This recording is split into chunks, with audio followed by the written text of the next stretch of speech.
అంజలి please. అందరికీ నమస్కారం. Happy new year. Game changer నాకు నా కెరీర్లో చాలా ఇంపార్టెంట్. అంటే గేమ్ చేంజర్లో నేను ప్లే చేసిన క్యారెక్టర్ నాకు పర్సనల్గా నా కెరీర్లో బెస్ట్ క్యారెక్టర్స్లో ఒకటి అవుతుంది అని నాకు స్ట్రాంగ్ బిలీఫ్ ఉంది. ఎందుకంటే కొన్ని క్యారెక్టర్స్ చేస్తున్నప్పుడు దాంట్లోంచి మనం బయటికి రావడానికి కష్టం అవుతుంది. Game changer is something like that to me. And అంత బ్యూటిఫుల్ రోల్ నాకు రాసినందుకు Shankar sir thank you so much. And Shankar sir లాంటి ఒక డైరెక్షన్లో వర్క్ చేయడం నాకు చాలా చాలా హ్యాపీగా ఉంది. అండ్ ఇలాంటి పవర్ఫుల్ రోల్ చేయడం ఇంకా హ్యాపీగా ఉంది. బికాజ్ అది కొన్నిసార్లే జరుగుతుంది అండ్ ఇక్కడ జరిగింది. And I feel very lucky and blessed. And Charan పక్కన చేయడం అనేది నేను చాలాసార్లు మెన్షన్ చేశాను గేమ్ చేంజర్ ఇంకా finish అవ్వకముందునే.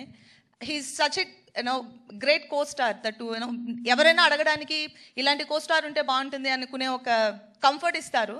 And thank you so much Charan. And మా ప్రొడ్యూసర్స్ దిల్ రాజు గారు, శిరీష్ గారు ఇద్దరికి చాలా చాలా థ్యాంక్స్. ఎందుకంటే గేమ్ చేంజర్ మూవీ తీసినందుకు.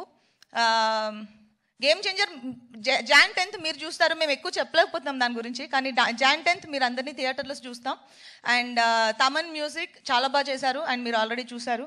అండ్ మా కోస్టార్ శ్రీకాంత్ గారు, సముద్రగని గారు, ఎస్జేఎస్ గారు అందరికీ big congratulations. And I will see you all in theatres on 10th Jan.